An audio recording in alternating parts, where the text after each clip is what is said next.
Good evening, everyone. Thanks for joining us for this session on a Saturday, on a weekend. So, special thanks to the panelists. So, it's a weekend. I'm not sure if it's a working weekend for you or not. So, if it's not, then a special thanks to you for doing this with us.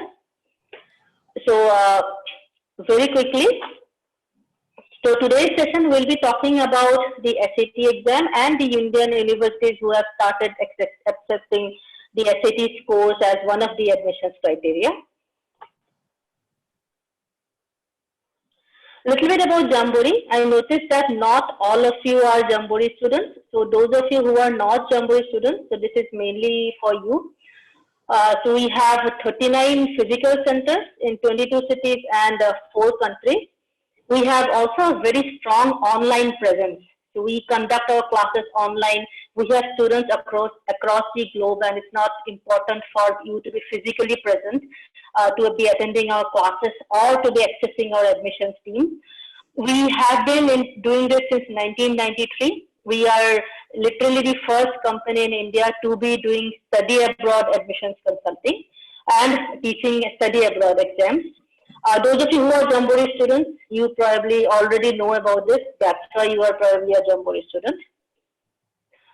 Now I would like to request the panelists to introduce themselves one by one. Firstly, may I request Anju Jairaj, who is the Senior Manager Admissions Outreach at Flame University. May I request Anju to tell us a little bit about herself?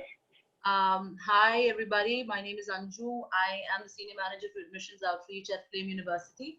We're a liberal education university there, and just before I begin, I think I'd just like to I'd like to take a leaf out of Dr. Amartya Sen's book Identity and Violence, that I can be at the same time an Indian, a Hindu, I could be an animal communicator, I can be a communication specialist, a decent cook, brought up across maybe 15 to 20 cultures, and at the same time still be confused about the difference between the color purple as well as aubergine.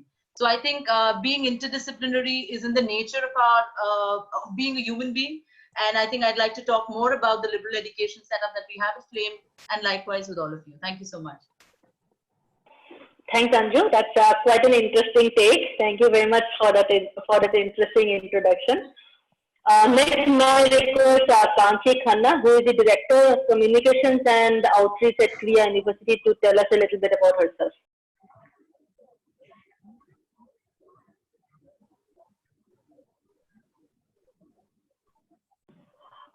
Kanchi, I'm not able to hear you.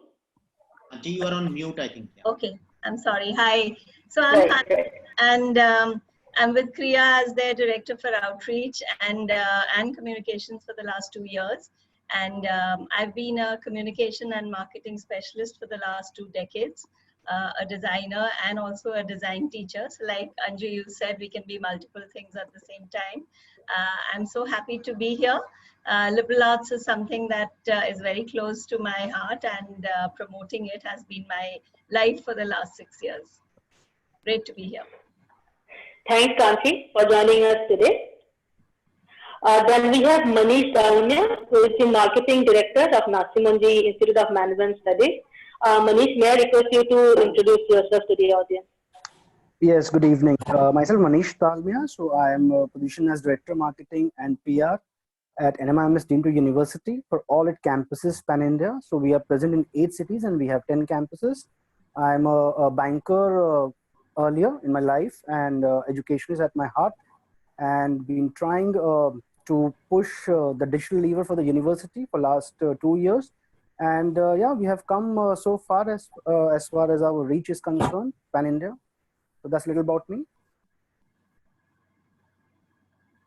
Thanks, Manish. Thanks. Ali, may I request you to tell us a little bit about yourself? Ali here is the Vice President of External Engagement at Ashoka University. Good evening, everyone. I'm actually a product of the education system that Ashoka actually sets out to make better. So I started my life as an engineer and then an MBA, the path that all of us used to follow in the 90s. I've had a very long career in marketing and advertising, including with Lintas, Leo Burnett, Samsung, and Bacardi. I've been at Ashoka for 4 years, and I can tell you that What I've learned in these 4 years, I had not learned in the first 24 years of my career. So very happy to be here and to be talking to all of you. Thanks, Ali. Then we have got Natasha. Natasha, who is the assistant manager at Laksha University. Natasha, may I request you to introduce yourself to the audience? Good evening, everyone. Thank you, Jamboree, for this opportunity. It's a pleasure to be here.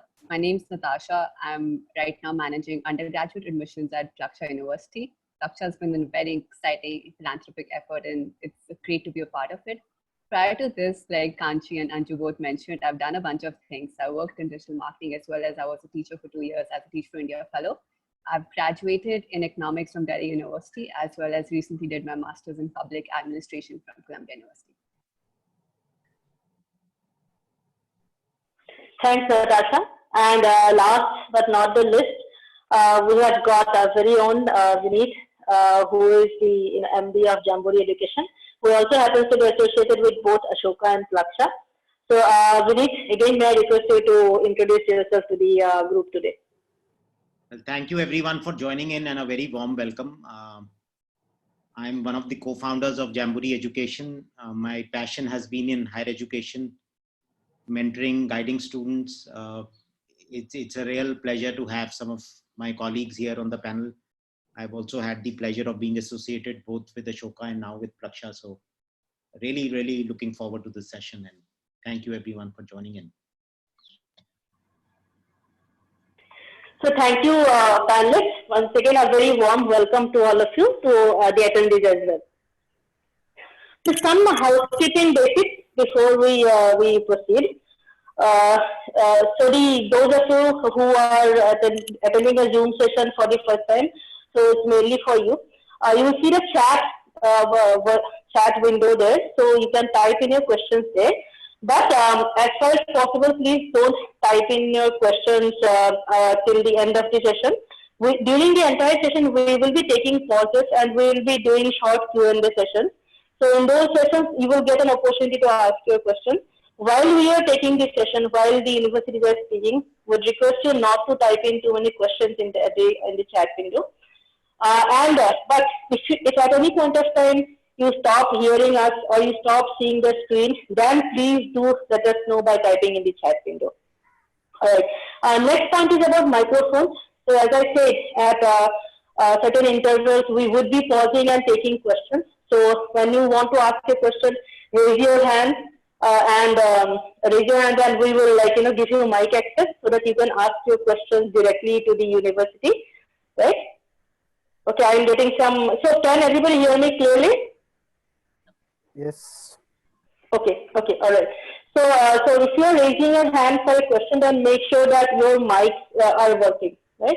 Next is that if you have some very profile-specific questions, such as my percentage is 60%, will I get admission in this, that, or my extracurricular activities are very poor, how do I improve upon it? So if you have some very, very profile-specific questions, then I would request you to drop your phone number in the chat window. So my admissions team will get in touch with you by Tuesday. So please leave your phone number if you have extremely profile-specific questions. We would not want to take them up in an open forum like this. All right. So with that, let's move on. So what are the options after school? So after class 12, so we have the traditional ones where you go for the engineering colleges, medical colleges, and the Delhi universities or Mumbai universities or other universities in India, right? So I'm still getting some messages. Can the panelists confirm if you can hear me? Yes. The voice is very cracked, but of course we can hear you. We can hear you, Arima, but I think you'll have to just kind of push your mic a little away from you. Right. Is it better now? And I have one suggestion. If you can just block the chat window for the time being till the time presentation is on, and after some time, then you can open the chat window from the students. So that will help all the panels to speak their mind out on this. Right. So actually, the backend, they have set it up in a certain way, I guess. It will be too time consuming enough to do that right now. So, okay, is it better now? No, your voice is still not very coherent. Okay, let me. It's, I think, too close to the mic. You'll have to just keep your mic a little away. Is it better now? Too feeble.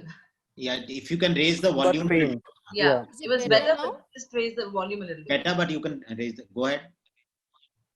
Okay, so Yeah, yes, so This is better. This is so the regular options, like, you know, applying to Indian colleges, Indian engineering colleges, medical colleges, general studies universities, that has always been an option. And all these colleges, they have their own entrance exams or you know, admissions criteria, etc., etc. Then the next option is studying abroad. Most Indian students have countries such as US, UK, Canada, Singapore, etc. in their minds. Majority of them targeting US, of course. And for these students, they have to take a separate exam, the SAT. The IIT entrance exam, for instance, does not work in these universities. So until a few years ago, these were primarily the two options, right? But now in the last few years, we have universities such as the ones on the panel today who have started accepting the SAT score.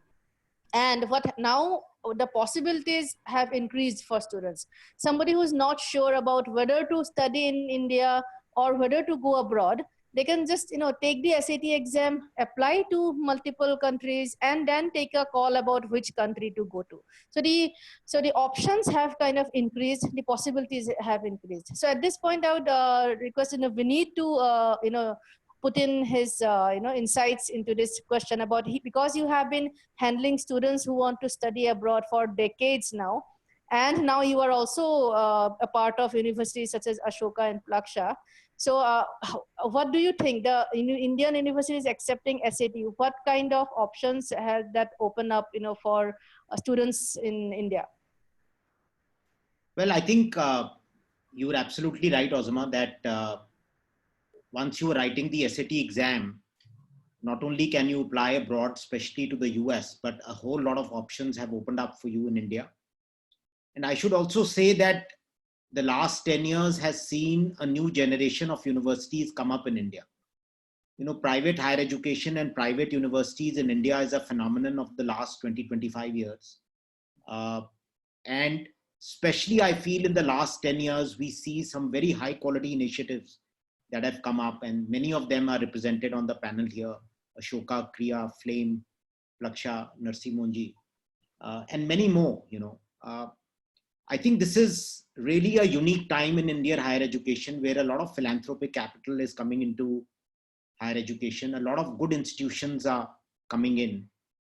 I think one particular trend of note has been the rise of the liberal arts universities and liberal arts colleges. And if I may spend a minute and talk about that, I think the way conventionally one understood liberal arts in India was that perhaps these are colleges which train you in the humanities or some art subjects. You know, in fact, I remember 4-5 years ago, this question used to be liberal arts probably is synonymous with fine arts, or, you know, liberal arts actually, if you understand, and most a classical 4-year US education is a liberal arts education, which means it's immersed in the humanities, social sciences, pure sciences. Even engineering today in the US is sometimes being taught in a liberal arts manner, which is really this interdisciplinary blend of learning, where students get a breadth of education across disciplines and then they can specialize.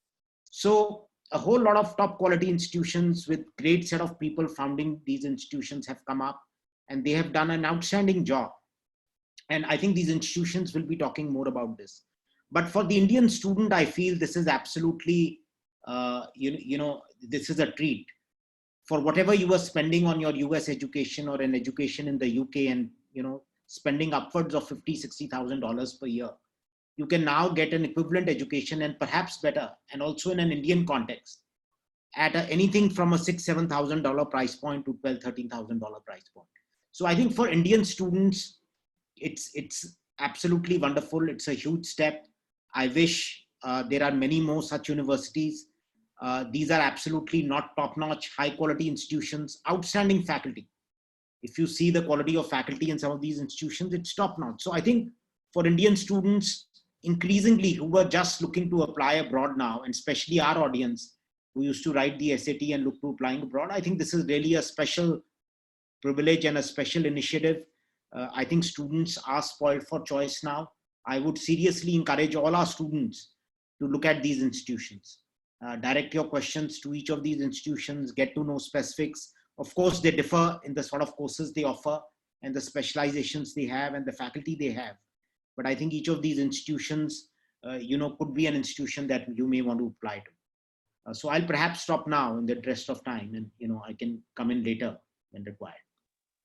Actually, it was a good, a good beginning to what in the next segment. So, so at this stage, may I request, Kanchi from Kriya to tell us a little bit about Kriya, so that our students can have more information about your university. Thank you. Thank you, Vineet, for that introduction. And we are a liberal learning institution. Kriya is located at Sri City in Andhra Pradesh. It's a new university, but is sponsored by an organization which is almost 40 years old.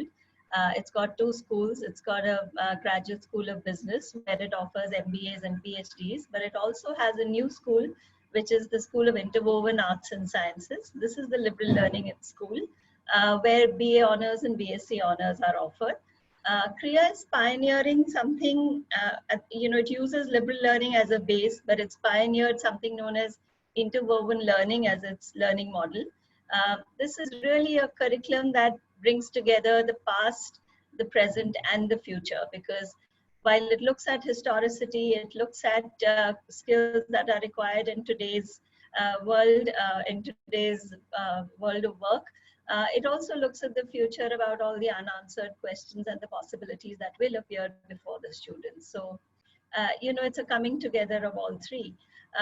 We know that students are going to, work on 3 different axes. They're going to interact human to human. They are going to interact with machines. They're also going to interact with the environment.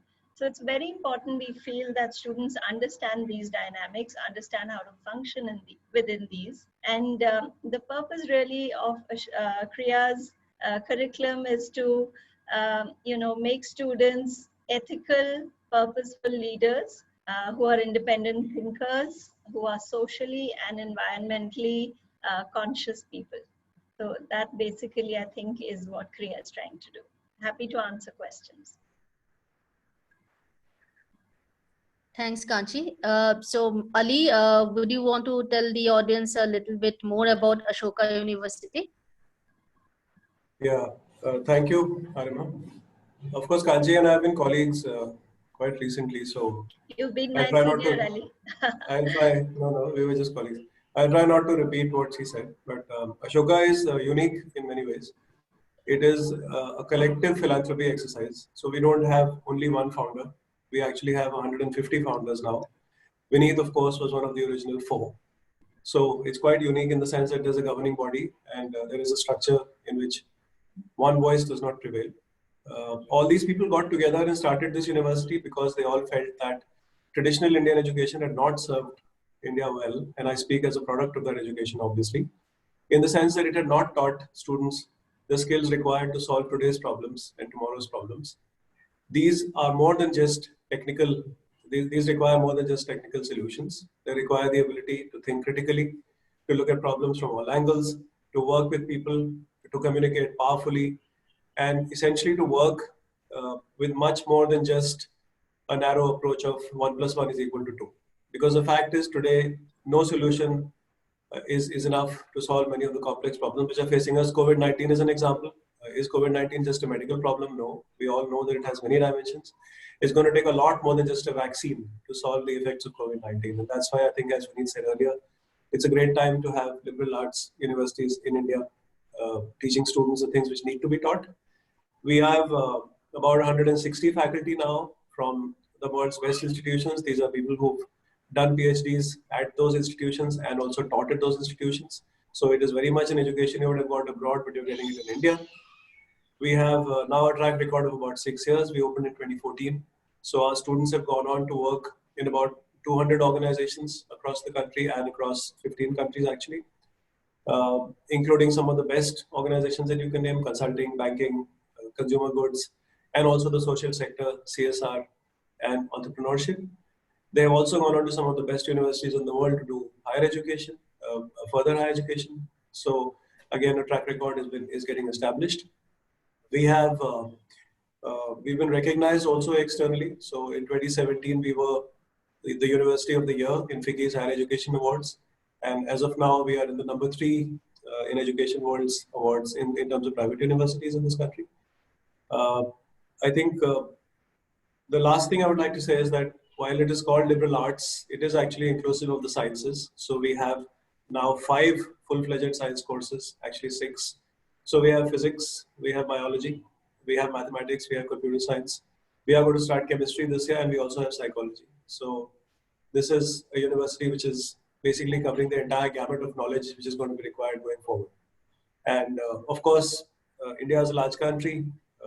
There are many, many students out there. So I think the more the merrier. And this panel is actually reflective of the fact that this movement is very much alive and kicking and is going to take India forward.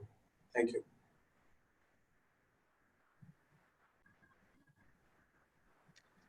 So, Anju, may I request you to tell us a little bit your university? Okay. So hi. Once again, I think typically I think a lot has been summarized by Kanchi as well as by Imran on what liberal education is in its essence. And like I mentioned earlier as well, I think for all practical purposes, liberal education is a way of life. You cannot shy away from being interdisciplinary. You cannot shy away from not learning from different disciplines at the same time. So I think that's what we've been trying to do. Interestingly, I have shared the same space as Jamboree in my initial years of education, being a trainer myself for international consulting and SATs. And I sometimes think that it's sad that we didn't have options to tell our students about liberal education in India. Although Flame started its liberal education program way back in 2007, so it's definitely not a new program in India. It's something that's been there for a decade. And if I have the time, or can I just share a short corporate film? Because I think I won't do justice to Flame if I don't show across what Flame is like exactly. Yeah, please go ahead. Okay, just give me a sec.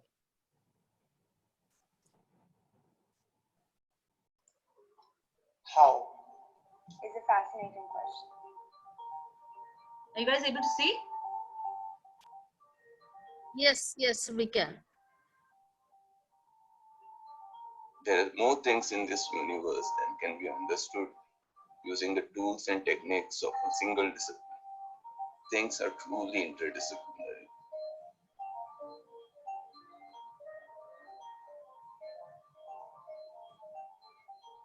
We're living in a time of transition. Obviously, this country is remaking itself. And if there's anything that's going to help that progress, it is a certain radical change with education at the college level. This place gives the student the space to learn, unrestricted by the boundary of the curriculum. Learning here is interdisciplinary, and you are learning through different experiences in the program. Liberal education for me means that students explore different possibilities, where you begin to meander through the different courses. So whether it's the humanities, whether it's the social sciences, whether it's the fine and performing arts, or even the physical and natural sciences, the objective is to enable students to explore different disciplines. It is the freedom to choose whatever you like at your own leisure and to make mistakes. I can choose some history and biology, and I can do accounts with that. Currently, I'm studying international relations and filmmaking, but I've also taken subjects like visual art and history of drama. You are expected to juggle disparate ideas in your mind and look for intersections between them. You want them to look for commonality in these different disciplines that are superficially different. Cultural anthropology and psychology. I do have an actual background and this idea, right? To explore something which you've never done.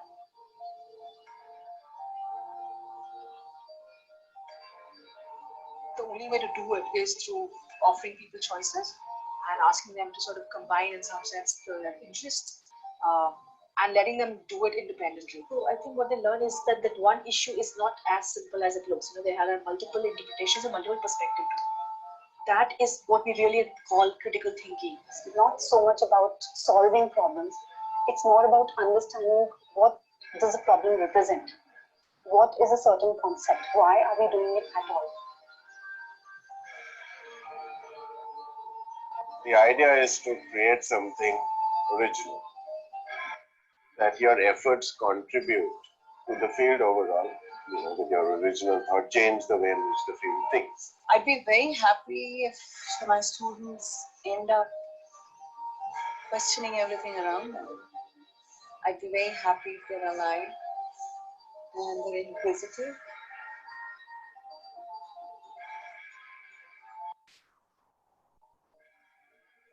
Curiosity which a younger person has is much greater. So when you start allowing them that freedom to question, then you're going to open up a totally new way in which a kid might think. We want our students to inculcate this habit of lifelong learning. They should never stop learning, because the ability to adapt and keep continuously learning is what makes us human.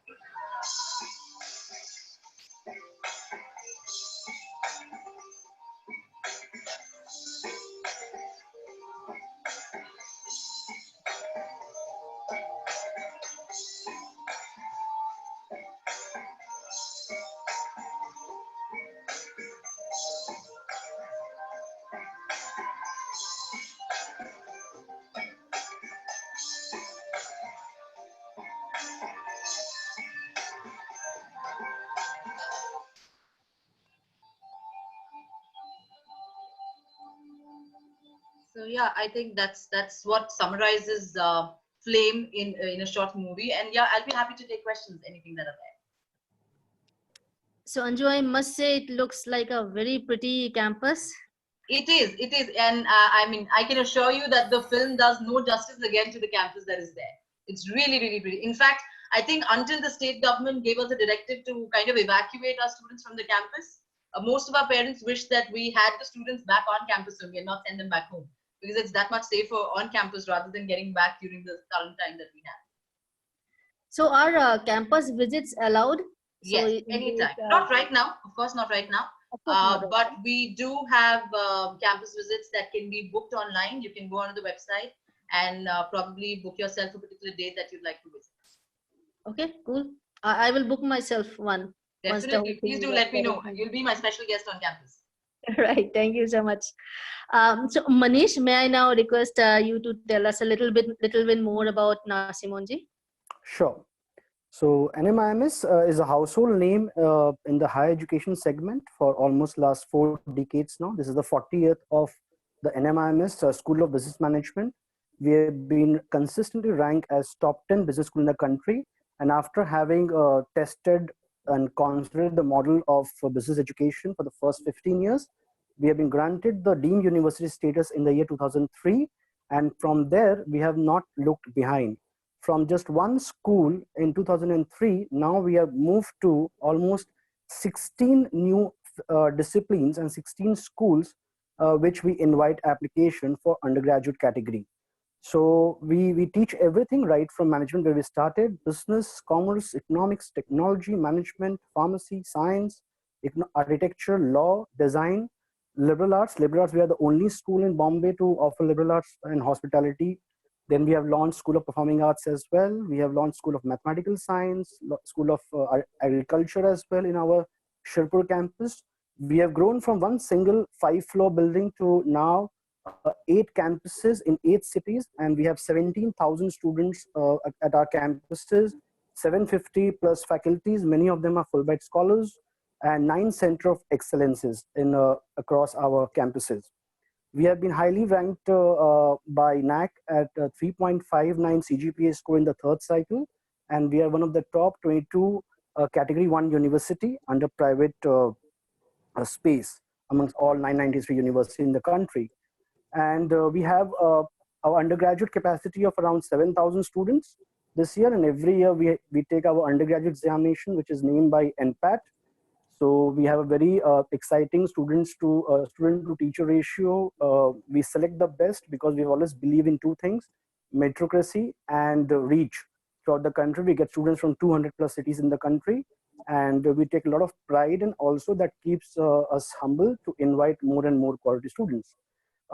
As we are looking towards becoming more a globalized university, we have also started accepting SET from last year. And this year, because we know that a lot of students may not opt to go abroad, we are getting many interesting applications for all our UG schools as far as SAT is concerned. Also, we have forged a lot of international collaboration with top 500 universities across QS and by Times Higher Education. Some of the renowned names are Purdue, UNSW, Virginia Tech, University of Bristol, Berkeley, Stevens, and to name a few. And we have also launched a lot of cutting edge programs which are unique in nature. Like recently we have launched a program with Virginia Tech, which is like a 3-year in India and 2-year in US. You get 3 degrees. One is a BTech from NMIMS, BS and MS from Virginia Tech. That's just one of the examples. Apart from that, we are also having a lot of twinning arrangements and student exchange program across all our 15 schools. And we are moving in the right direction of being a truly globalized university and invite quality application throughout. Also, if you talk about the kind of program which we accept SAT score for, so apart from these international 4 programs, we also accept SAT for engineering, commerce, liberal arts, and all such programs. So that's from very brief from my side as far as university is concerned. And we have campuses in Mumbai, 2 in Bengaluru, 2 in Hyderabad, 1 in Sherpur, 1 in Indore. We also are coming up with a new campus in Chandigarh as well, catering to UG and PG education. So that's a lot of options in terms of campus, Manish. So I hope students from everywhere, they will be able to get, they'll be able to apply to Narsee Monjee. So Of course, yes. So of course, yes. And we are having our UG test also on 18th and 22nd. It was supposed to happen 9th and 10th, but because of COVID, we have moved the dates, but we are doing the entire exam as online. Being a thought leader in higher education, we have always stayed ahead of the curve, and hence we, rather than delaying the admission process, we are starting with our online exam on 18th of May, 2020. That's awesome, guys. So everybody, please, I hope you guys heard Manish out. So seems like lots of options for everybody. Next, may I request Natasha to tell us a little bit about your university, and please feel free to share your screen, PPT, anything that you may have. Hey, thank you so much. I will share my screen. Just give me a minute. Yes. Thank you, everyone. So Plaksha University is one of India's largest collective philanthropy effort to set up a new technology university. The vision is to really reimagine engineering education. We will launch in August of 2021, and we will be in Mohali, Punjab. This vision's been set by 75 plus founders who are academic leaders, who are technology leaders, as well as entrepreneurs coming from over 5 countries. We also have partnerships with UC Berkeley, as well as SRI, formerly known as Stanford Research Institute, and Purdue University, who are helping us co-design and co-deliver the curriculum. To really think about how the community has come together to make this vision go alive, I would like to play a short video.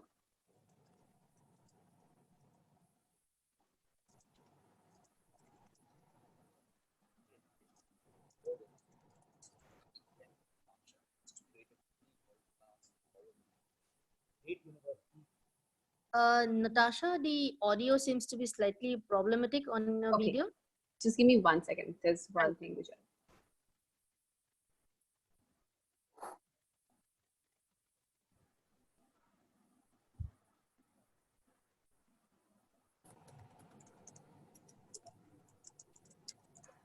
These are about building a great community, a great.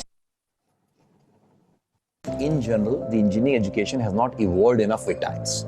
The attempt with Plaksha is to create a truly world-class, forward-looking university. Great universities are about building a great community, a great set of faculty, great academic partners, and a great set of people backing the project. Plaksha has all 3 of them. Look at the impact the internet and smartphone have had on our lives. The impact of AI and machine learning in times to come is likely to be transformational. At the end of the day, we are all designing for human beings. We are developing technology for human beings. That is why we are incorporating liberal arts into the curriculum at Plaksha. At one end, you're doing AI and ML, and then you're looking at ethics and working environment, human psychology. I think the way we've envisaged Plaksha is it's all about solving for world challenges. Plaksha is defining a new model of engineering education. The curriculum at Plaksha will involve students to learn new age technologies along with the humanities and social sciences. And all this while also imparting leadership ability and developing their emotional quotient to inspire them to take on big challenges. Given that we can start from scratch, we pretty much have lots of degrees of freedom. We are trying to reimagine it in every way possible. Reimagine it in what we teach, how we teach, who we will hire as faculty. How excited we are to partner with Plaksha to really think about a new model of engineering education, which is grand challenge focused. India is going to be at the forefront of engineering education innovation into the future, and in that space, Plaksha is going to play a really key role. So some of the founders at Plaksha have been involved in building Ashoka University, which within a short span of time has become the torchbearer of a liberal arts education in India. Hopefully, Plaksha will do the same in technology.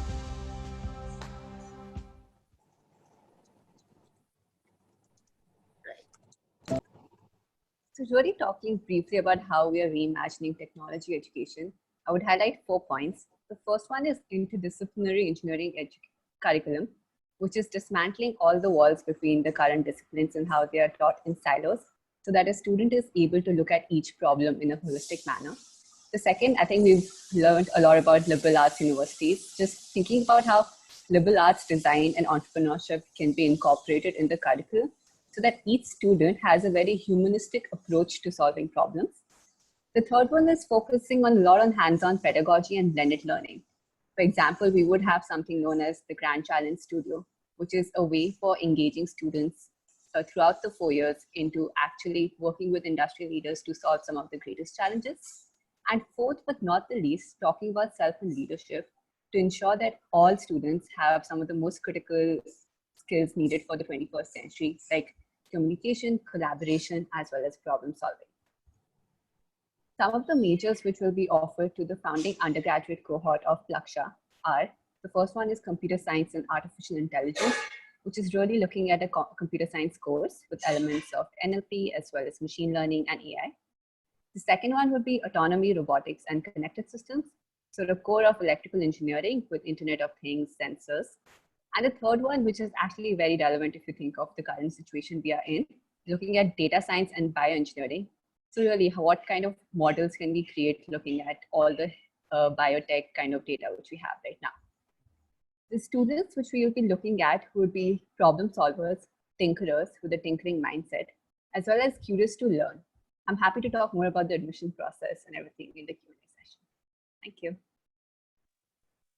Thanks, Natasha. So, so students, now you have even a tech option in India itself. You have the liberal arts colleges. You also in Plaksha you have a tech option as well. So I have a couple of questions regarding the admissions criteria. So I would start with Ashoka. So Ali, it'd be great if you can elaborate on the admissions criteria, SAT scores, the median scores, the cutoffs, if any, so that the students can prepare themselves accordingly. Yeah, I think just to make it clear, we are not a cutoff-based university. By the way, since we are speaking of campuses, that's a campus behind me, and it'll be great whenever the students want to visit. Of course, they can after the lockdown lifts. So it's a holistic process. We look at many aspects of the person, and since it's a holistic education, it makes sense to follow a holistic process. We look at marks, but we also look at extracurricular activities, co-curricular activities, anything else you may have done of significance. We are interested in what the student has done overall. We have an online process. The application is completely free. And we also have, as a final stage, an on-the-spot essay and an interview. The advantage that obviously you will have with SAT is, particularly in a scenario like today, where the exams are delayed. Of course, there's been an announcement yesterday about the remaining CBSE exams. But if you have a SAT score, we can actually give you a final offer without waiting for your board exams. So it would not be a problem therefore, and you would be confident of having already secured admission in Ashoka. The fourth round is on. We do admissions in rounds, so the fourth round is on actually till later in May, and we are receiving applications actually from many of the students who got admission abroad but now don't want to go because of COVID and because of uncertainty about what's going to happen in the US specifically and also in the UK. So just to summarize, I think a holistic process looks at the complete person. It doesn't mean if you got 80%, it doesn't mean you won't get in. If you got 99%, it doesn't mean you'll get in for sure. So no one parameter is going to get you knocked out or get you admitted for sure. Thanks, Ali. So Anju, how about Flame? What are the admissions criteria? Which exams do you accept? What kind of scores the students should be targeting when they're preparing for the SAT? Let me just quickly share my screen if that's possible. All right. So briefly, can you see the screen? Yes, I can. All right. Okay. So briefly, at Flame, we offer about 20 major specializations and 21 minor specializations.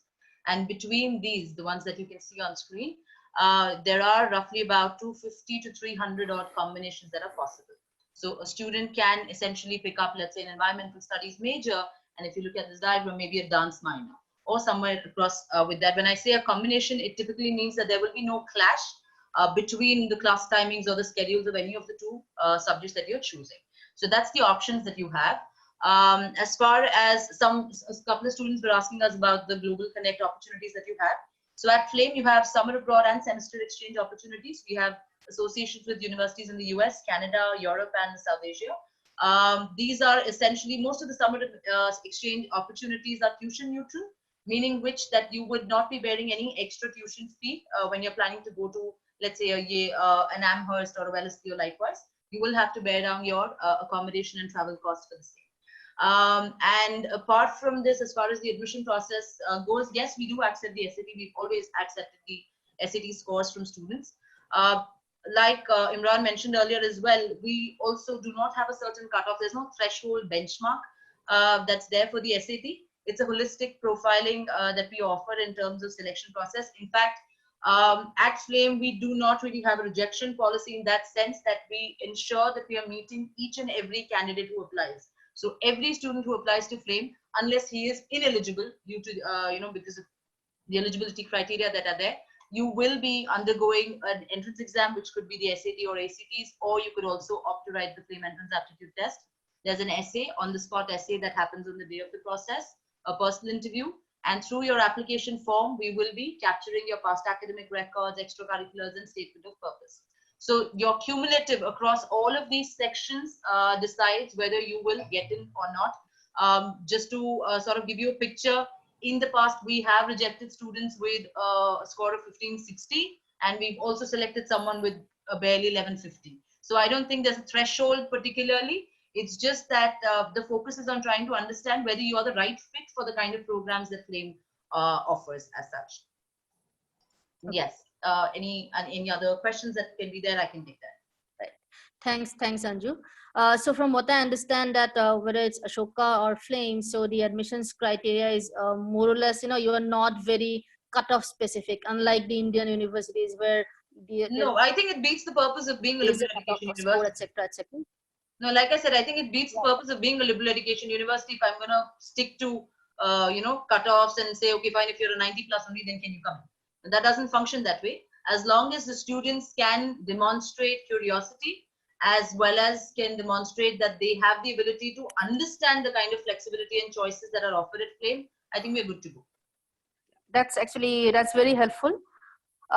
Manish, do you want to add anything to the admissions criteria? Does Narasimhanji have something else in addition to what Anju and Imran has shared? Yes, so largely, as I've spoken, that we have an NPAD 2020, which is a 5-year-old entrance test. So that's a primary test through which we select our students. So along with the holistic assessment, NMIMS traditionally, historically, and also going forward, we stress on very high rigor because we offer programs which need a lot of rigorous study and curriculum assessment. So rigor is a very, very important part, and hence we have quite high cutoffs for our undergraduate and postgraduate programs. Along with that, we also assess the academic and extracurricular achievement of the students over a period of time. Plus, we also look at now SAT score for last 2 years. This year also we have started taking ACT score. And I would see that last 1 month, we are seeing quite a good influx of application from various cities for SAT and ACT as well. Natasha, at Plaksha, yes, they at liberal arts colleges, you don't, you look at the holistic profile, so therefore no cutoff. So does that hold true for Plaksha as well? Yeah, I think that's the whole point of when you think about reimagining tech education, right? Really assessing even every candidate in a holistic manner. While we do believe that academic rigor is crucial, so we will be looking at academic rigor through the lens of either the SAT, the ACT, or the JEE main scores, alongside with 10th and 12th board marks. The second thing which we are looking at students is for passion for technology and a tinkering mindset. So any student who's done a lot of projects in technology, they may have done like creative projects, they may have a creative portfolio, we'll be happy to look at those and that will assess the application as well. And the third is motivation. One of the biggest things which we are focusing in on is how to use technology to solve grand challenges. So we will be assessing every student's motivation based on some of the essay questions, which will be both written and video. And we'll have an interview to assess it further. Thanks. Kachi, anything you want to add, anything different that your university does? If you don't mind, I'd like to just share my screen. Yeah, sure. Yeah. So admissions at CREA again is holistic. We are looking at, we're looking really to build a class and not, can you see the screen, please? Yes, yes, I can. Okay. So yeah, so we are really looking to build a class and we are not, it's not a competitive process. So students should know that if anything, it's a collaborative process. We are, while the first stage, which is the application form, is very similar to other universities, it's the second stage that we hold very close to our hearts. And that's where we're really looking at creativity, empathy, teamwork, curiosity, and open-mindedness in the students. And how we do that is really through a case study, which is very unique. It's an experience that students really learn from, besides it being an evaluation process for us. Like all other universities, there's no cutoff, there's no single parameter which is going to decide whether you get in or you don't. It's a metric. We are collecting almost 18 data points which add up to your profile, and then we decide whether we can offer you admissions or not. We are completely need blind. We don't, the admissions team and the financial aid team don't talk to each other until both have made their offers to the student. The second round, which I was speaking about, is a case study. Initially, we used to take our students to a field trip, a faculty-led field trip where students would be introduced to a very open-ended kind of a case. And really how the students engaged with the case decided, whether we wanted to offer them admissions or not. Because it's academic merit is not just picked up from their school scores, but academic merit was also picked up from how they dealt with the case study. So the case study was followed by an individual understanding of the case as an essay, and then they would break up into groups, and there would be group activities where we're really looking at the collaborative or the empathetic side of them. Followed of course by an interview and a short quantitative test. So this was an amazing admissions process that was really well taken by students. Given the COVID situation, we've converted the entire thing to an online case study. The case study now is a combination of maybe presentations, videos, poems, and voiceovers, so that the experience is complete. And students actually start interacting with each other because it's a group project. So it's a group thing. So they start interacting a day prior to the actual case study so that they get familiar with each other, and the group dynamics is interesting. So we're really extending ourselves, making sure that the case study doesn't lose those elements which are very dear to us. And like I said, what we value most is curiosity, open-mindedness, and the empathy that a student comes with. While other universities really are gauging the achievements of a student, I think CREA is really looking at potential and not really just achievements and certificates. So I would really like to put that out there. Thank you. That's actually really nice way of putting it. That gauging potential and not accomplishments. That really sounds interesting. So I have a question around for Vineet now. So if a student, let's say, wants to apply abroad, mainly the US, let's say, and he has been working towards it, and and he has been building his profile, etc., etc. So in your opinion, does he have to do something different now to be able to apply to the universities or the parallel today, let's say? No, I think that's a great question. In fact, you don't have to. So, while you are preparing for your SAT and building your profile, the same will be applicable to many of these institutions. Of course, the admission differs in some ways, but broadly, I don't think you have to prepare separately. So I think that's actually one advantage, applying to any other Indian university, you may have to either focus on your boards or write the joint entrance exam. But here, especially those of you who are preparing to apply abroad, I think it's very, very sensible to add some of the Indian universities to your portfolio. So while you're applying to 10, 12, 14 universities abroad, adding another 2 Indian universities to your portfolio, and especially in these times, it's very uncertain whether fall semesters, universities in the US are still deciding what will happen. We are getting indications most want to start, but equally parents are nervous, students are nervous. So having an Indian option at this point is actually a good idea, right? So, it sort of perfectly fits in. And then also is the question of cost. Whatever you are spending on your US education or Canada or UK, this is perhaps coming at 1/5. So I think keeping some of these options is a great idea.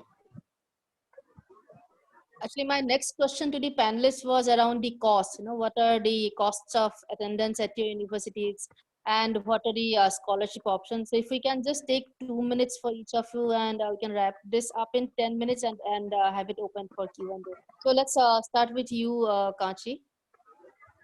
So Kriya's tuition for the year is about 6.7 lakhs a year. And the living expenses is 1.5. So that should add to about 8.25 lakhs a year. But that is really for somebody whose family income is above 50 lakhs a year. For anyone below that, we have the option of applying for financial assistance. We look at the family income. We look at how many really the assets and the expenses that a family has to bear, and we'll decide how much we can waive off for the students. So I think Kriya doesn't really care for whether you can pay or not, but it's really looking for very, very bright students to join its course. And if we've offered you admissions, we'll try to make for whatever waivers or whatever help we have to extend to you, we definitely do that. And also there are a lot of questions about this, so I just wanted to mention that Kriya has no prerequisites for any courses. Even if you've not done sciences in your high school and you wish to do sciences at Kriya, you can come and do it. We have our own bridge programs for the languages, for mathematics, and also for the sciences. Thanks. Same question to Ali. What are the fees? What are the costs of attendance, in short, and what are the scholarship opportunities?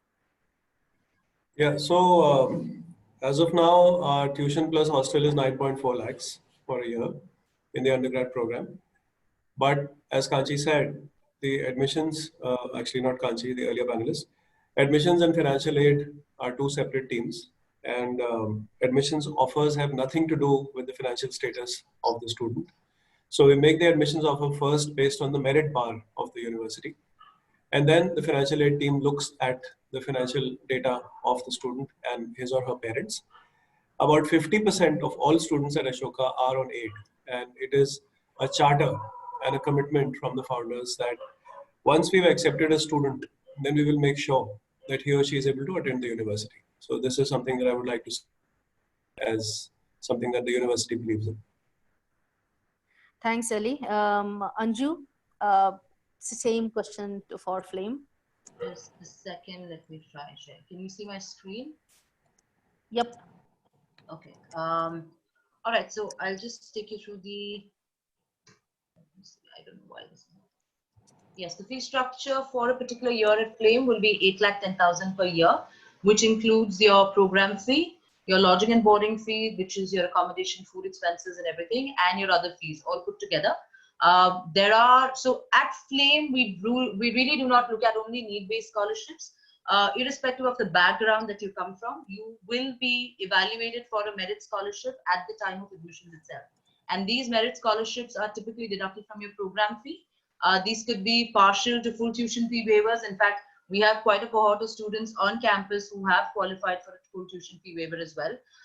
Yes, it's not that you get a scholarship once and then you have La La Land for the next 3 years. It doesn't happen that way. You need to earn your scholarship throughout each and every year that you pass on.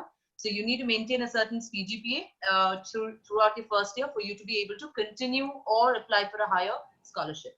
Now, in case if you get shortlisted but you do not receive a scholarship and you need, you have the requirement of some sort of financial aid, then you can apply to our need basis scholarships or special scholarships, which are typically given for national level sports achievers or likewise.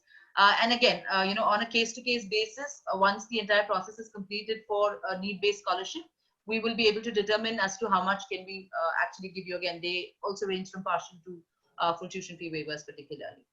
So yeah, that's the fee structure part. And I had mentioned earlier as well that most of the semester exchange programs are tuition neutral. So in case if you are selected for a semester exchange program, naturally you do not really pay anything more than your program fee as tuition to the other university. You'll have to take care of your accommodation and travel expenses.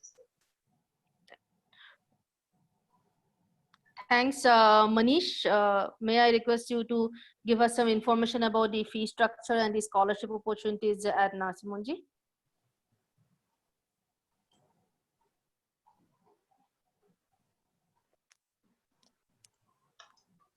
Manish, you may want to unmute yourself, maybe. I'm not able to hear you. I'm so sorry. Am I audible now? I'm sorry. Yes.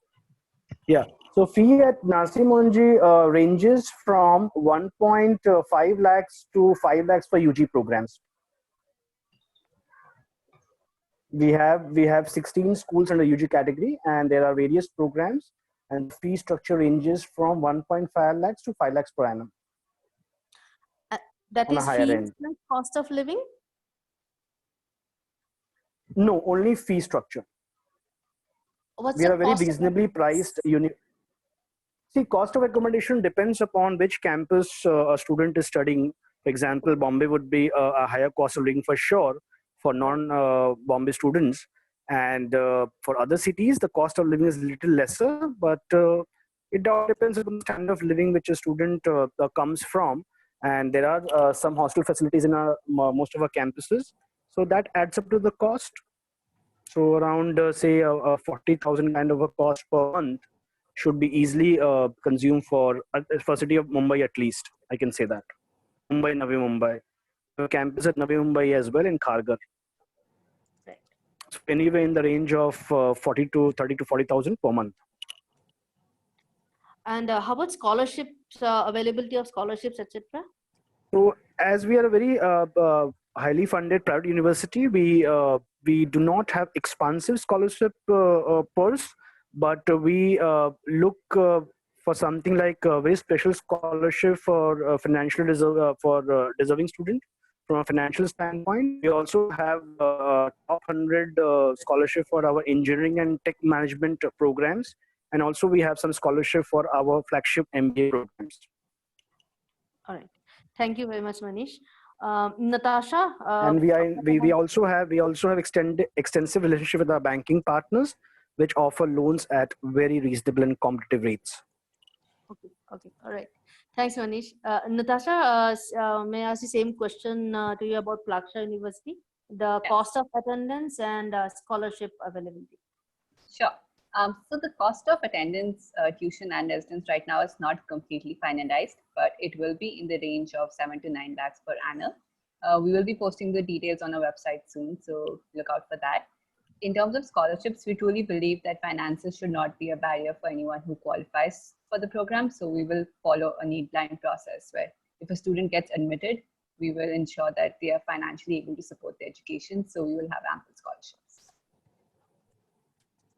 So Vineet, back to you. I mean, you started this whole question about, studying in an Indian university, is going to be far cheaper. So may I request you to wrap this segment up by talking about, if the ROI of in studying in an Indian university, such as the ones on the panel today, versus studying somewhere else, maybe US, Singapore, etc., etc.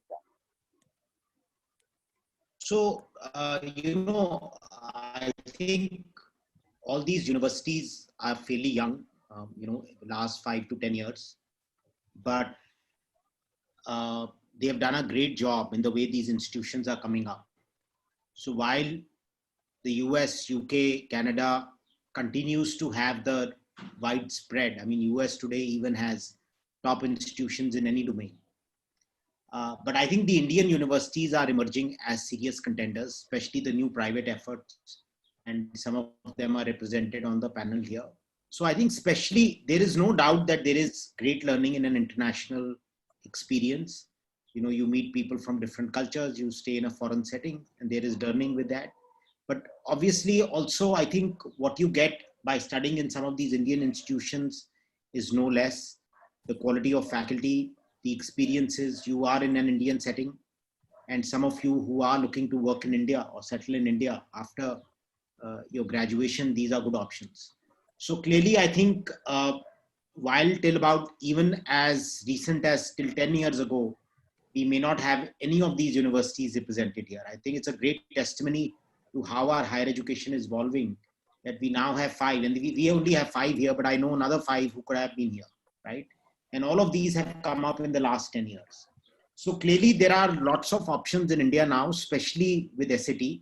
So I would encourage students to definitely, give a second look and look at some of these universities. They've done an outstanding job in terms of faculty, curriculum, the way they are rooted in the Indian context, cost, you are still in familiar zone. So I think these are great options, if I may say.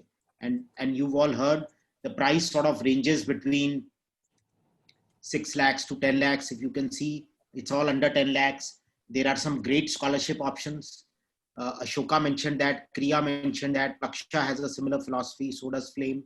So there are clearly lots of scholarship options.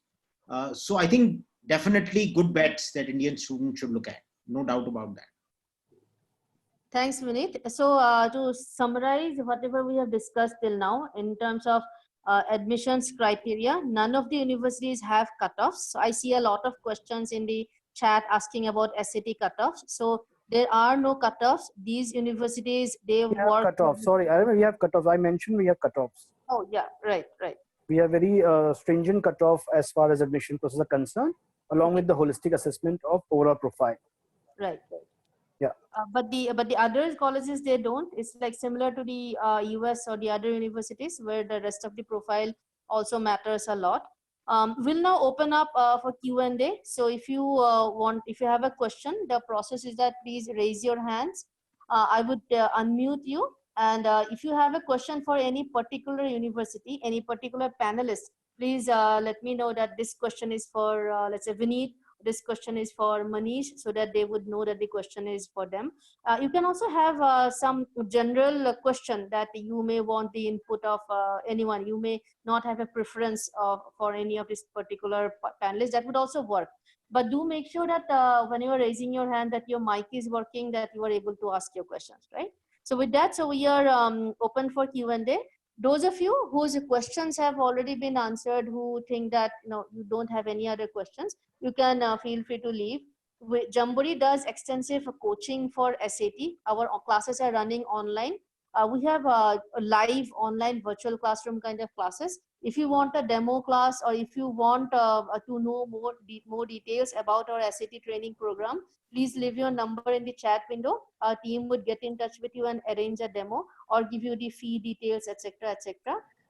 If you have some very profile specific questions, that you are not comfortable asking in an open forum, then also please leave your phone number in the chat window. Our admissions team would call you up and will do a one-on-one counseling. We'll give you one-on-one specific information. All right, so with that, I'm opening up the floor for Q&A. So the first person is Vivek. Vivek, please unmute yourself and ask. Let me know who the question is for. Yeah, hi. Can you hear me? Yes, we can. Yeah, so my question is for Plaksha University. Natasha, you are? Yeah. Yes. Yeah. How are So you? firstly, hello, ma'am. I'm currently in the 11th grade, and I am from an A-level, Cambridge A-level background. I would like to know what the admission requirements are in terms of the A-levels, Cambridge A-levels curriculum. Do you require grades from the 9th grade onwards, or just the 10th and the 12th? And since the degree you said it's the Bachelor of Technology in Robotics, which is quite different from your standard, what's called a Bachelor of Mechanical Engineering or Bachelor of Electrical Engineering, when you apply using a Plaksha degree to your master's program in the US, does the name of the program have any effect? Because Bachelor of Technology in Robotics is not a standard sort of degree offered. So how would the universities or masters view this? And if you could elaborate a little bit more about the curriculums of each of your engineering programs. Thank you. Great. Thank you so much, Vivek. Let me get to your questions one by one. On the Cambridge A levels, I would say we will be updating our website with all the details soon. We would need your requirements from 9th onwards, so the mandatory ones would be 10th and 12th. In terms of subject requirements, what all subjects would be required for each major. We will also, math is something which is essential, as well as physics. Rest of the details we can let you know in detail.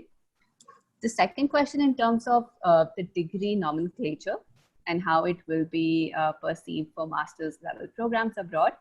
So one thing which we are doing at our end is making sure it complies to all regulations by both UGC and AICTE. So keeping that in mind, the program is also in partnership with foreign universities, so that degree nomenclature would be acceptable. In terms of your details regarding the curriculum right now, so how it would really span out, I can walk you through it again. So the first major is on computer science and artificial intelligence. So when you think about it, like what our offerings are, all three of them will have a common core, which would essentially be on the computer science elements, computer engineering, electrical engineering, as well as then students have an option of selecting their majors in the second year onwards. So that way it will give you some flexibility. And Vivek, just to also add to whatever Natasha said, engineering curriculums in the West also, I think your specific question was whether robotics as a discipline puts you any disadvantage, but engineering curriculum in the West is also moving in this direction. Some are taking longer to change, but robotics, autonomy, and connected systems is really at the intersection of bringing in elements of cyber physical systems, IoT, and that's the way curriculum is changing in the West too. I would personally think rather than a disadvantage, it may be an advantage, because universities, I've been helping students apply from Jamboree. Universities tend to look at your course content. They go into this, when you're applying for a master's program, after your undergrad, they tend to look at what are the courses you've done. What are the specific elements of different things that you've covered. So I think it's a great question. And I would think you would be absolutely at no disadvantage. Rather, it may be an advantage. Thank you, sir. Krishna Veni. Can you hear me? Hello? Yes. Hi, I'm a parent from Bangalore, and thank you so much for this opportunity, because we are a concerned lot of parents now with COVID, and my child is will be applying for undergrad in 2021. And my question specifically to Ashoka University, we've heard of early admissions. You could apply for early admissions, and what happens in a scenario where you're rejected or you don't get an offer in the early admission?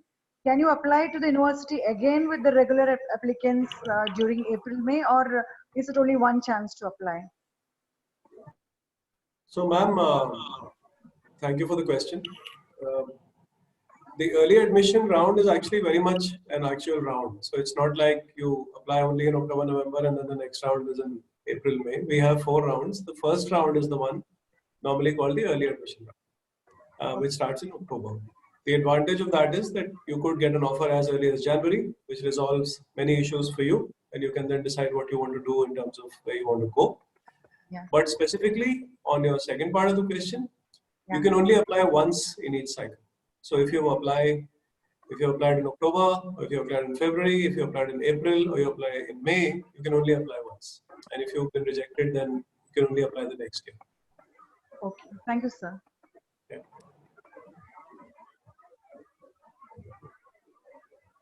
So Sony, you can unmute yourself and ask your question. Yeah, hello. My question is for Plaksha University. Basically, I'm a parent and my child is interested in robotics. But more than that, even artificial intelligence is somewhere related to robotics field itself. So, but then when you have it as two different streams, would the child miss out on one aspect of this, or they can have a choice of subjects across the disciplines? Thank you so much. That's a great question. I think one of the things which we are trying to address is the fact that each child should have an option to choose different subjects to their interest. And the format of our curriculum would be that a student would have the opportunity to take different electives across different majors as well. So keeping that in mind, they would have an opportunity. While in their second year, they will select a major. They can, of course, take electives in AI if they choose to pursue robotics or vice versa. Thank you. And ma'am, if I may also add, AI is a component of both the degrees. Yes. And the artificial intelligence part comes in more as from a software perspective, and the robotics more as hardware. So if you see computer science and AI has an AI component, but the robotics degree also has a strong AI component through autonomy. But it additionally also has the robotics component in the Plaksha degree. So Okay, thank you. if your son were to choose the robotics degree at Plaksha, he would actually be doing both. That's nice. Thank you. So are there any more questions? Yes, I see Shilpa. Shilpa, please ask your question. Shilpa B, you can unmute yourself and ask your question.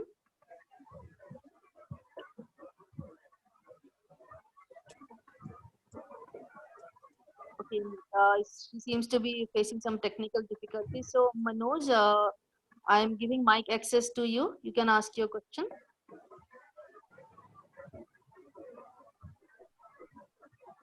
Yeah, my question to the Plaksha University. I'm the parent and looking for 2021 admission. Is commerce and with maths combination, does they have opportunity to do some course in the Plaksha, or it's about all computer science science stream? Great. Thank you so much, sir, for your question.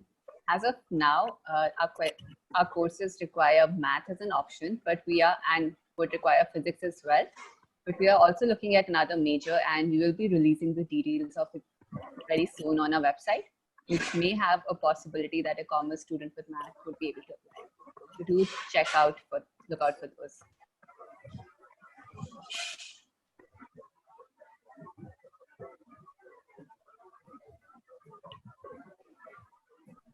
So I think Aryan Dhawan had sent a message that he wants to ask a question. So Aryan, you can unmute yourself and address the panel. Maybe the panelists can also mute because a lot of coming. Aryan, if you can unmute yourself. Okay. So maybe Alok, you are up next. Alok Chaudhary, please feel free to address the panel.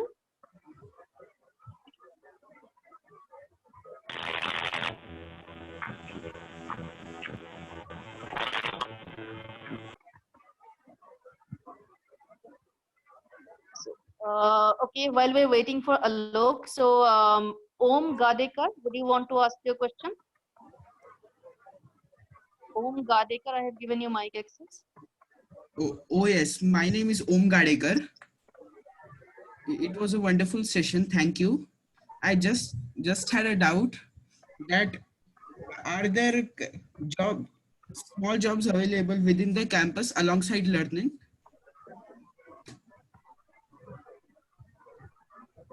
he wants to know if there are on-campus jobs available. If I've understood you correctly, is that the question, Om? Yes, exactly. So may I request Ali and Natasha to take this?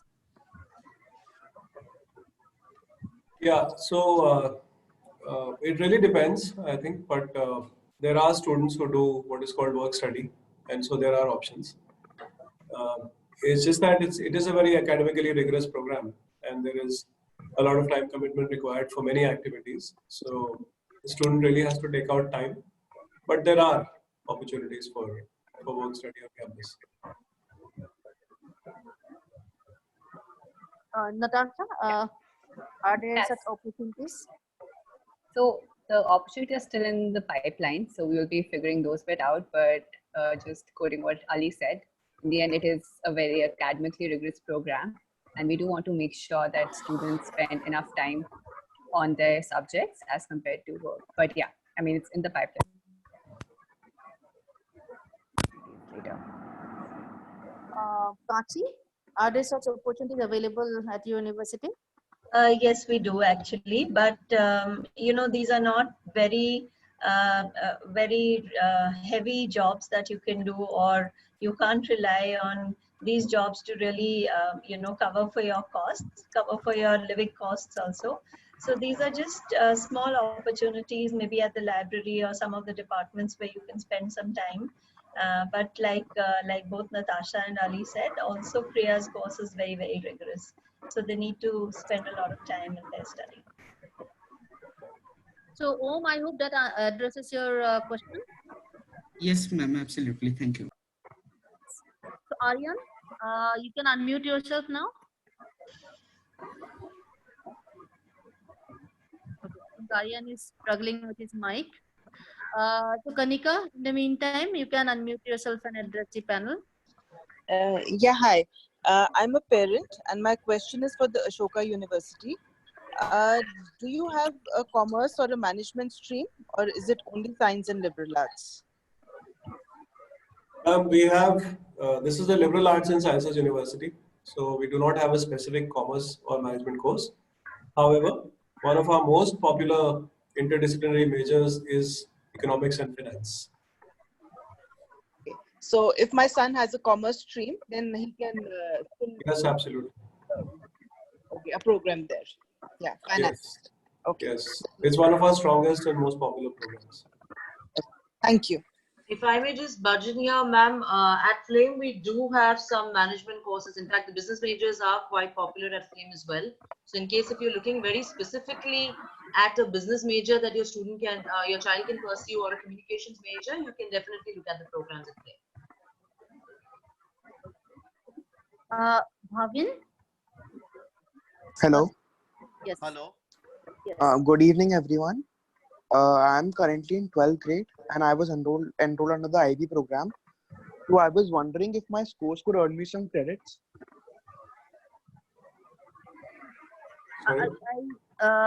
So can you repeat your question? Not able to hear you clearly. Hello. Yes. Yeah, I'm enrolled under the IB program. Okay. So I was doing the IB program, the International Baccalaureate. Yes. So I was wondering if I could get some credits. I think Ariman at Flame, at least I know that we do not take transfers of IB credits into the program. It's not a process that's allowed under the UGC anyway. You may have transfer of credits from your IB program to your university degree abroad, but at least at Flame it does not happen. It's the same with Ashoka. And same with Priya actually, not from high school grades. Okay, thank you very much. Alok?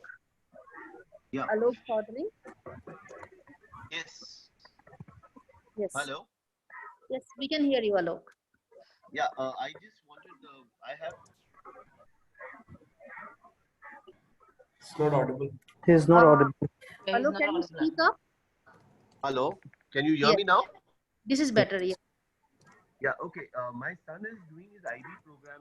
He's in grade 11 currently. It's not audible. Alok, Yeah, Alok, you're not audible again when you start speaking again. God, I Can don't you know what. speak a little louder? Okay, I'll speak a little louder. Is this better? Yeah, Much better. Okay, so my son is doing his IB in grade 11 currently. His HL subjects are maths, physics, and economics. So, what are the combinations under the UG program for in Ashoka as well as Kriya? Where what kind of programs can he enroll for his UG? His interest is definitely in finance and economics, which I heard somebody saying that yes, Ashoka specializes in that. But what are the other options? No, I think just to correct you, sir, we don't specialize in that. I think we are a liberal arts and sciences university. It is just one of our most popular majors. But with that combination, honestly, he can apply for anything. We have 12 majors and we have 9 interdisciplinary majors. So there's a pretty wide range that he can apply for. Economics and finance, of course, is one of them. Okay, great. Thank you. So at Kriya, sir, if you allow, okay, I could just share my screen for a minute. I'll show you the majors that we have, majors and minors. So you can take up any major and any minor. And like I said before, there are no prerequisites. So even if he didn't have math or physics or economics, he can take those up here at Kriya. He can pick up any one of the majors, from across the 2 lists, and any minors again from the 2 lists. But we also offer business studies and philosophy as minors. Since we have a business school which specializes in finance, finance electives are very popular with our students. Great. So he can pick those. Sure. Thank you. I see a very interesting question in the chat, so I just wanted to address this to all the panelists.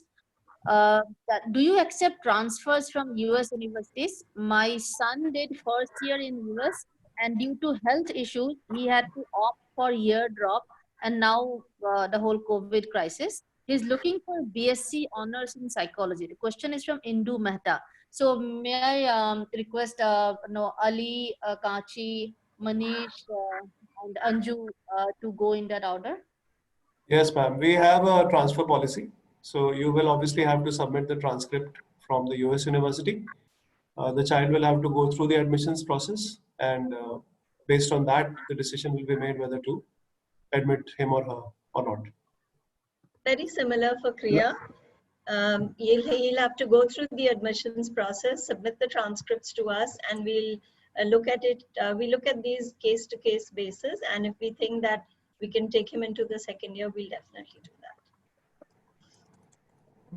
We generally take in second year engineering if any trade transfer students are there, only in the second year. Okay. And I think at Flame also it's the same process. So your child will have to go through the admission process first. And so typically what happens in transfer cases is that there is a requirement to map the courses that you've had in your first year as against what are the courses that are being offered at Flame in first year as well. So if we think the prerequisites are matching up, we can offer a transfer to the student. Otherwise, we may not be able to take it. Right. So Lakshmi and a couple of other attendees, they have this question about job opportunities after doing a degree from any of your universities. So again, let's go in this order. Let's start with, Manish, Anju, Kachi, and Ali in that order. If you can give us some details about, maybe average salaries or mean salaries or whatever data you may want to share with the attendees. Manish? I missed this question. Can you please repeat? They want to know about the job opportunities if they do a degree from from your university. Okay. What are the job opportunities? What are the average? Yes, so amazing career opportunities, especially fair. Yeah. So amazing career opportunities at a UG and PG level, especially as we are addressing UG category today. I would like to specifically speak on UG category. So our BBA program is the #1 program in the country today. We get more than 20,000 applications for around 1,500 seats, and we select the best of the best students. The average package hovers around 7.5 lakh after completing the UG program. We get 200 plus recruiters only in the UG category for our BBA program. We have a very exciting and interesting program of BSc Economics, which we have launched 5 years ago. That is going very strong. We have very strong placements as far as various banks and policy-making institutions. We have launched a unique program in Bachelor of Design, Humanizing Technology, where we are preparing transdisciplinary learners as far as design is concerned.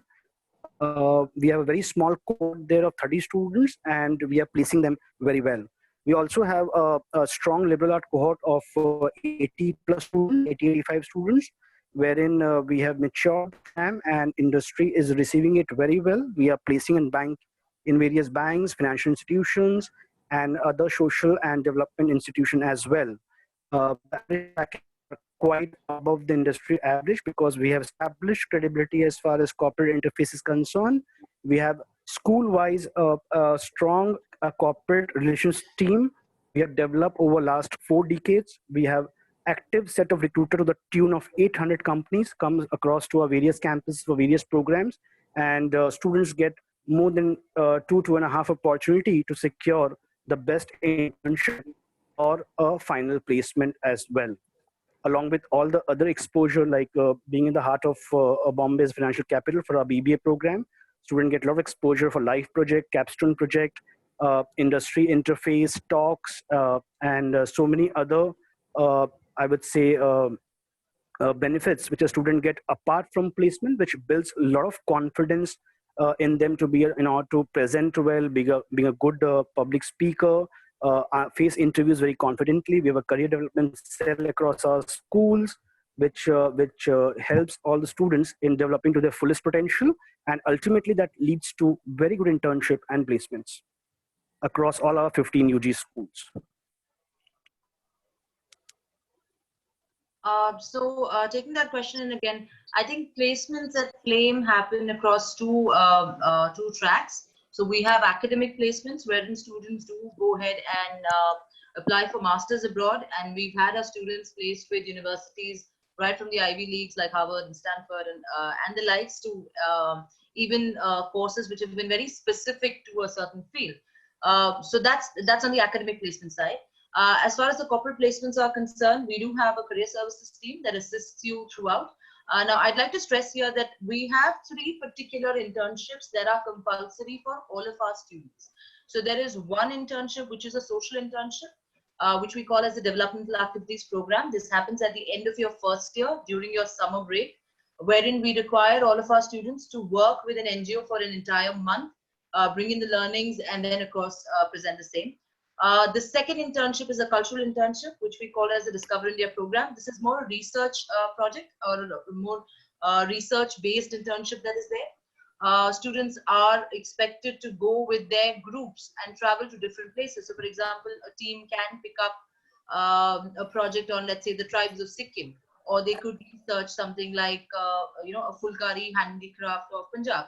So it could be as diverse, and it could pertain to any traditional, cultural, or environmental topic around India.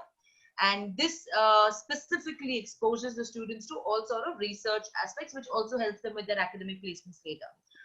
The final internship that they do is their summer internship program, which happens at the end of the second year. It's a 10-week, rather 8 to 10 week summer internship that you need to do with a corporate.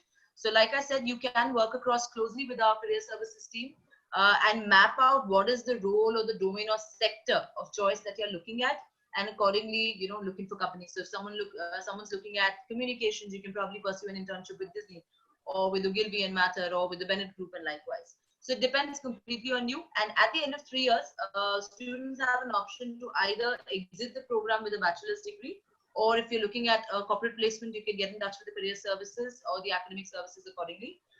If you're looking at pursuing the 4th year, which we highly recommend, then you can join us for the Scholars Program and move on ahead from there for a master's or any other track that you'd like to pursue. So Kriya's undergraduate program is really the new kid on the block. We've just got the first batch. We've just taken in the first batch and we're recruiting the second. So none of our students have graduated as yet. We do have a placement cell for our MBA school. But for the undergraduate, we've put in place a career development cell. which really works with them from the day that they join us to understand what their aspirations are. There are mentors, there are guides who tell them what courses to take, what projects to take up, what internships or externships to do so that they're on their paths to the career that they want to be on. Like Flame, our first year is a social development, is a social internship in the development sector. And it's only in the second year that they'll start picking up internships across the industry.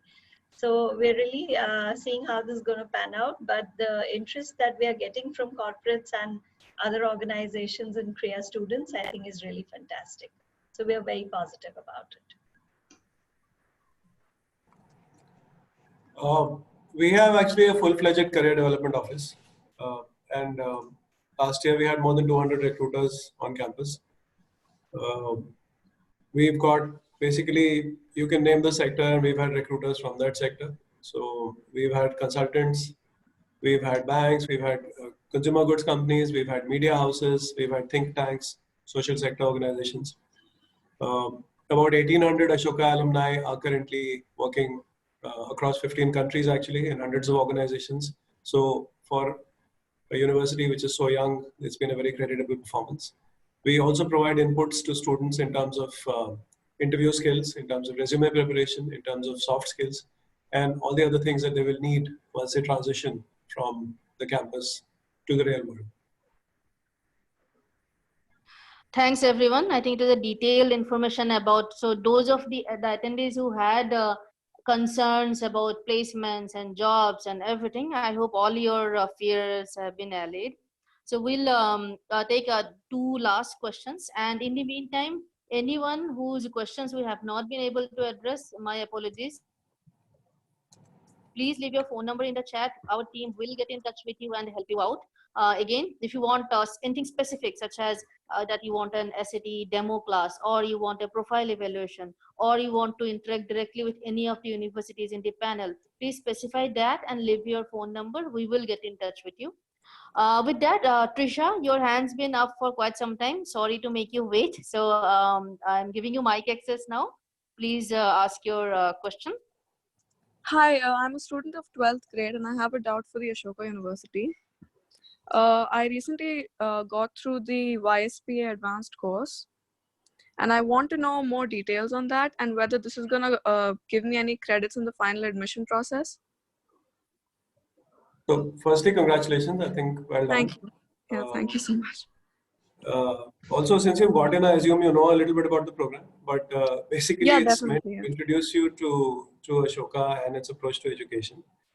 So the YSP is the 1-week program. The YSP Advanced is a 2-week program. So YSP will be a much more broad-based set of sessions. And then in the second week, which is the YSP Advanced, you will have 3 tracks to choose from. And you will then be directed accordingly in terms of what you do. So it's a great exposure to what Ashoka's approach is to education. You are taught by the best faculty. You are exposed to all kinds of thinking, which you would not have been otherwise. And of course, there will be work which you will do with your cohort of students. In terms of whether it will give you an advantage, the advantage it will give you in the final process is that you will understand Ashoka very well. And you will understand how it works. You will understand interdisciplinarity. It will not necessarily get you marks, but we know that 90% or plus of students who do the YSP will apply for Ashoka. And that's as much as I will say at this point. Right. Thank you. Thank you so much. Dharya, you can unmute yourself and address the panel.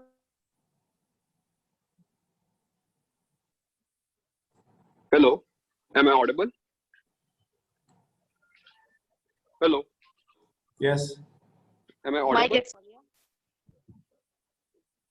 Okay, maybe not. Hello. Yes. Audible? Yes, now I can hear you. Okay. My question is directed to all the panel members. It's just a general question. There's something I'm curious about. In the post-pandemic world, how much do you think it would, the present scenario would affect the higher education sector? That's a very loaded question. So Kachi, why don't we start with you? Okay. So we go Kachi, Anju, Ali, and then Manish and Natasha. You know, whatever you want to add to the discussion, I think we'll. That has been the elephant in the room, I guess, since we That began. that will take another 1 hour to discuss minimum. Yeah, actually. So, so thanks for that question. I think universities are making many contingency plans for many different kinds of scenarios. Whether we open now or we open in January, do we go completely online or do we, move to a sort of blended learning kind of model?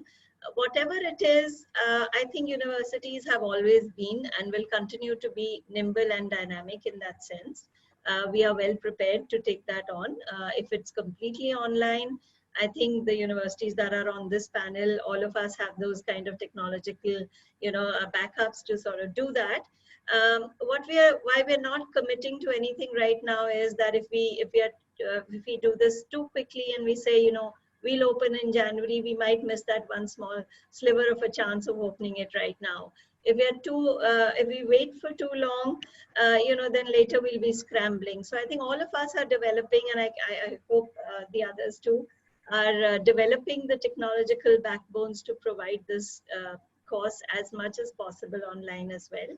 I think we'll all move to a more blended kind of learning, where information may be provided online and there are modules, shorter modules which you can do offline, where students regroup and maybe come back. But whatever it is, we'll have to really look at redesigning the courses. So if we had larger modules of say 14 weeks or 15 weeks, maybe universities will think of breaking it down into smaller modules so that we are more flexible. If we need to quickly go back online or come back to the campus, we can do that. Also, it will require a lot of planning and a lot of work from the faculty side to convert a very high touch, high contact kind of programs like the liberal arts offer, to online things, because the whole joy of learning in a liberal environment is that students learn from each other as much as they learn from their faculty members. So all that work has to start now, and so that whatever it is that we do later, we are prepared for both scenarios, whether it's offline and online. The challenge would be to produce very high quality experiences for the students, because that's what the offline thing does. At Ashoka, at Kriya, at Plaksha, Flame, or whatever, we are providing very high quality experiences for the students. So will we be able to replicate that in the online world? I think that's the challenge, and that's where we're all really working towards. That's my 2 cents, but Ali, please do add. Yeah, I mean, there's not much left to say after that, Kachi, but I think given that we emphasize so much on critical thinking, I think all universities which are doing the liberal arts and sciences are having to do a lot of critical thinking on how to handle this well, specifically on the current situation.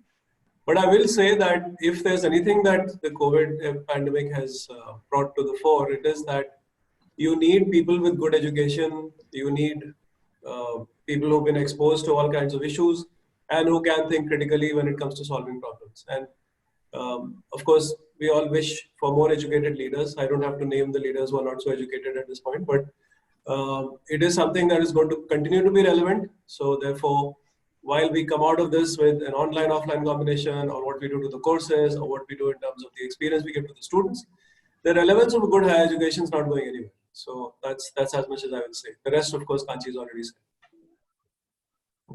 I think I'd just like to add here, I mean, I agree with Imran that, we need to obviously have a blended sort of model of learning going ahead. And we at liberal arts institutions are technically teaching people to just be prepared for these kind of situations.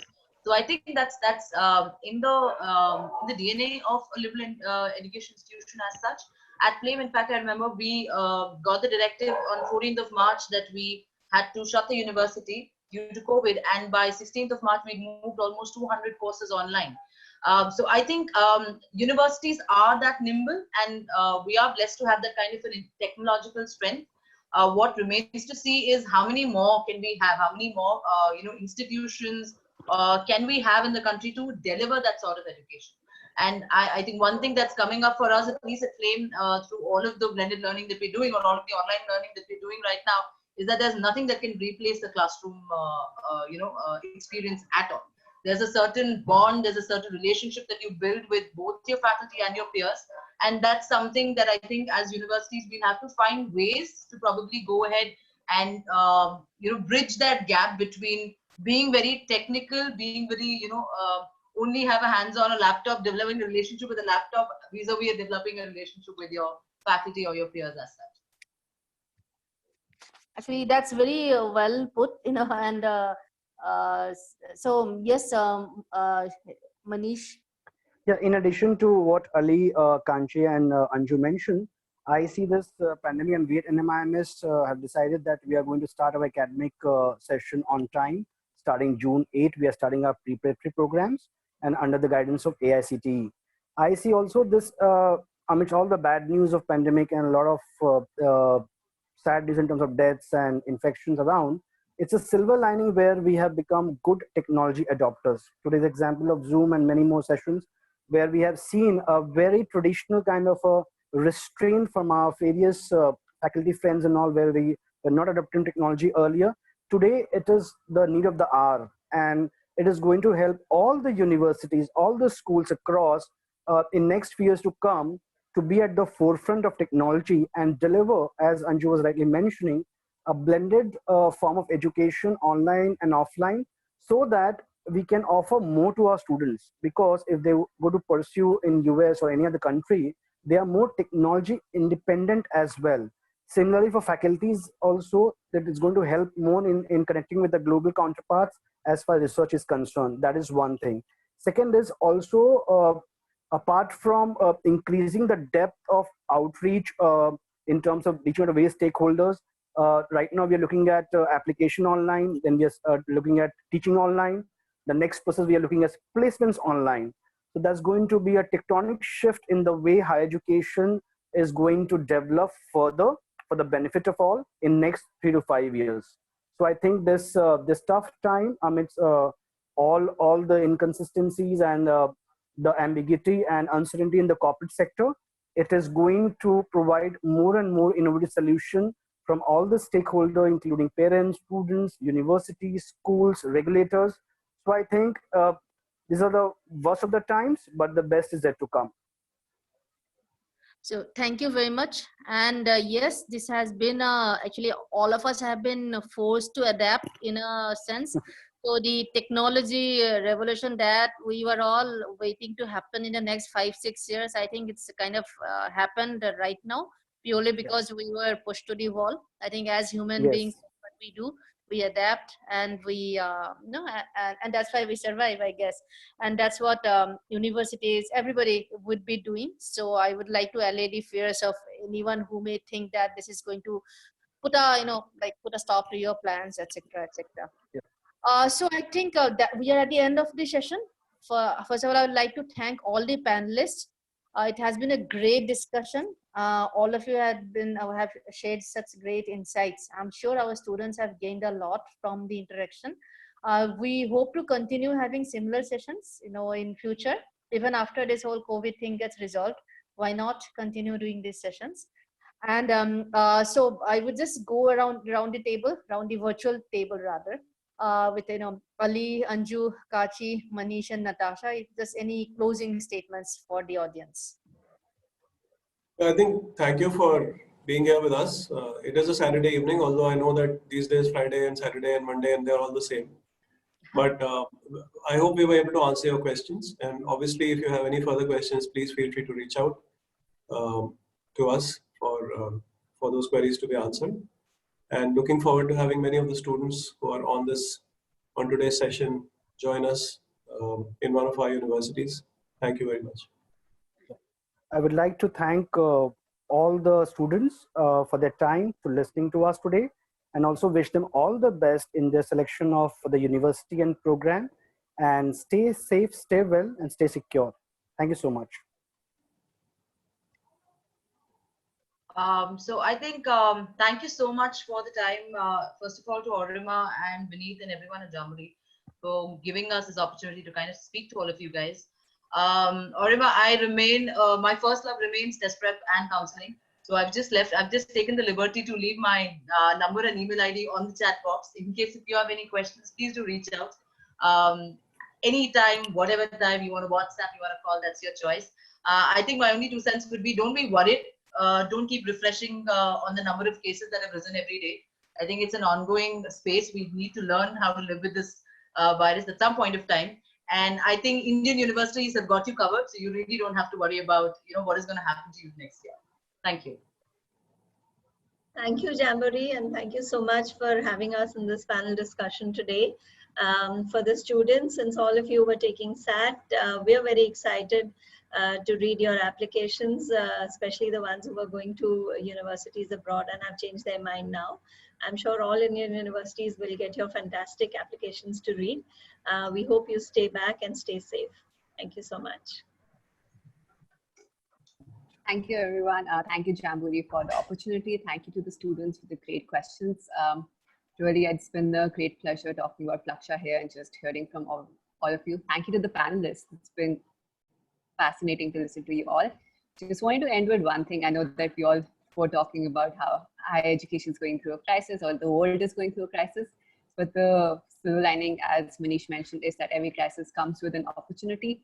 And it's really a great way to think about how tech would change our world, and just leaving everyone with that thought.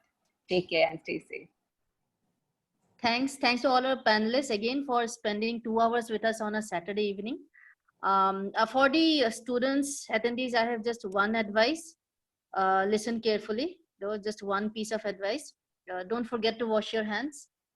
So jokes apart, while you are washing your hands, always do start preparing for your SAT and the applications. Don't wait till the last moment. I think the takeaway from whatever you have heard from the panelists today is that the holistic profile matters a lot. Doesn't matter which college you're applying to, do work on your holistic profile. And that means starting as early as possible. Don't wait for 1 month before the university deadline. If you need to reach out to us about what you can do or how you can improve your SAT score, any kind of queries, we're always there. You can leave your number or you can reach out to us yourself. It's totally up to you. So all the best, stay safe, have a great weekend, or have a great remainder weekend, I should say rather. Thanks everyone. Thank you. Thank you Thank you so much. Thank you. Bye-bye. Bye. Thank you. Thank you, everybody. Bye. Bye.